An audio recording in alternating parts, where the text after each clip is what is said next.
بسم الله الرحمن الرحيم وقال نسوة في المدينة امرأة العزيز تراود فتاها عن نفسه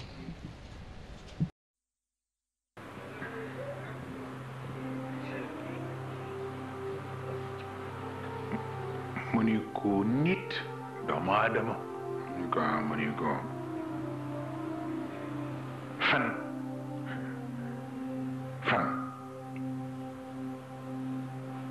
du guddal day wàññi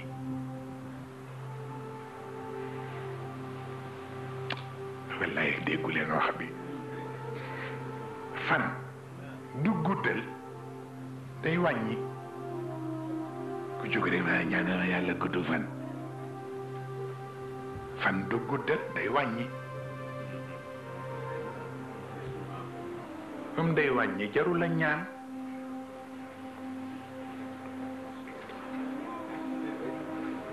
ni kun Domou Adama mu ni ko ndax yëg nga foo toogee bés te sama yiwu fekk si wu la mu ni ko wax dëgg yàlla borom bi togguma bés bu ma sa yiw fekk siwul de mu ni ko man nag ba léegi maa ngi toog di xaar sa cant ñëwagul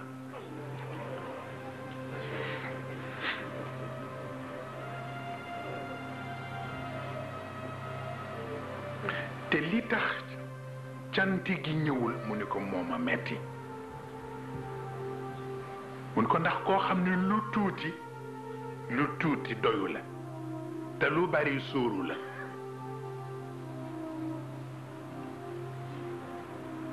koo xam ne bu tuutee nga ni doyul bu baree nga ni suuruma mu ne ko koo xam ni boobuy sa mbir nag ku yebbu bañ a xaar sa cant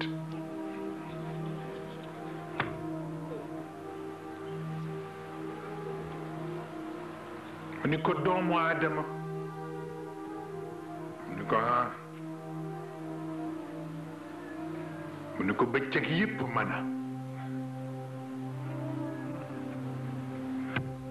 bëccëg yépp mën a boo xëyee suba ba ngoon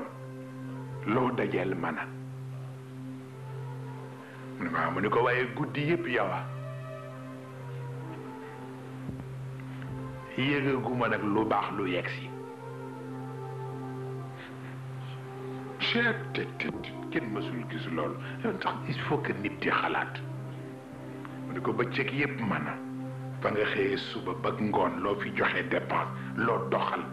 di tiitaru yàlla ni ko mën a waaw fal yanduril insaanu ila taami yépp a ngi bari ci alxuraan lu ne fal yanduril insaanu mimma xuliq yépp mën a mu ni ko bëccëg dara manquéwul mën a waaye guddi nag yawa te dara lu baax ñëwagul lu jóge ci yow bu guddee buñ ko indi rek duma ci mën jël dara ndax dara baaxu ci waaw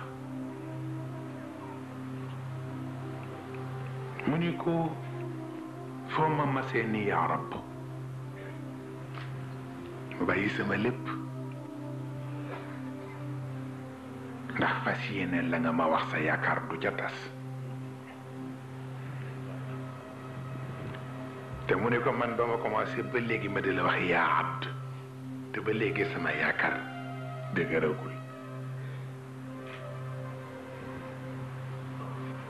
kon nag fa ni'mal mawla ana lak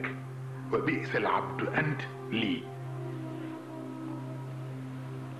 maanaam waxinu na nga bëgg sa waaye mel ko du ko mel waaye yu jàmbur a koy mel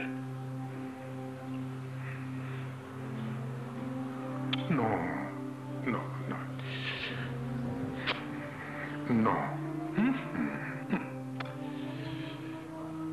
xam nga ki bëggoon nga ëpp yëpp raw yëpp dundam yëpp mu bëgg ko sacrifier non moo tax bari na ku defe ni nit def la mere fekk merewu la ndax bu sañoon yi baax yépp mu jox la ko waaw moom mi lay mëtal lépp mënal la lépp di sonn pour jox la yu baax yooyu seen la ñeneen ñu dul kenn di la traîner dafa metti gis ku dul kenn di la traîner te mu wóor ko ni li la tax ñu lay traîner yépp a ngi ci loxoom